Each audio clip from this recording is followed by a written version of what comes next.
Welcome and welcome back to the channel. Real quick, I have this 06 PT Cruiser right here. I'm finna check out for no heat.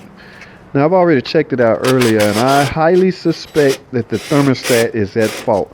The reason I suspect that is car takes a long time to reach operating temperature. So first thing I'm gonna go for, it's a friend of mine car, by the way. It's cold, it's getting cold, and she's anticipating a cold winter, so we have to get this heater working. So I'm going straight for the thermostat. Again, one of the reasons is because it takes too long to reach operating temperature. All right, the coolant temp hand barely gets halfway. So to get this thermostat out, we need to lift up on this plenum. There's two screws holding the thermostat housing. Once I get that up, ladies and gentlemen, look right here, you will see this thermostat is stuck open. Okay, now you will never reach operating temperature and you will never have heater operation if this thermostat is like this. This is a cheap aftermarket thermostat. I think she had somebody else replace this last year sometime. So I'm about to change this out with this high priced highly made good OEM Mopar thermostat. All right, that's what I tend to use all the time. All right, it has a white seal already built onto it.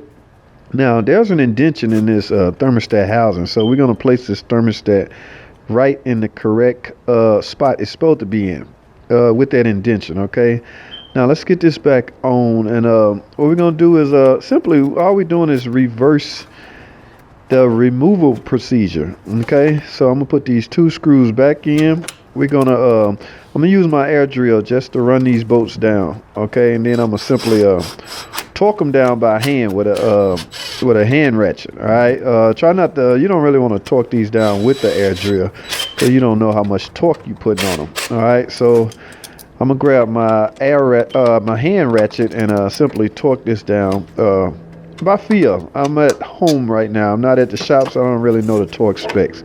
All right, now we do not want to leave this part out. We have to bleed all the air out of the system. All right, and I have my patented bleeder funnel valve. All right, so let's also use the bleeder screw. This car has a bleeder screw attached to it also. So we're gonna pull double duty to make sure we get all the air out of the system. All right, so let's fill this thing up with coolant.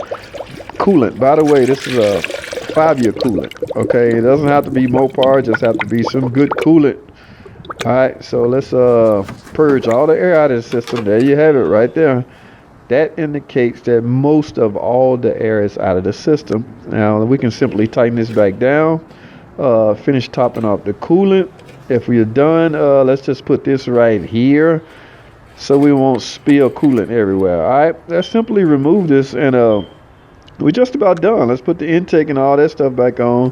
Put the radiator closure back on. That's pretty much a wrap. So also take a look at this radiator cap. All right. Matter of fact, why don't you just replace it? It's not that expensive at all. Okay. That will ensure your cooling system working as designed.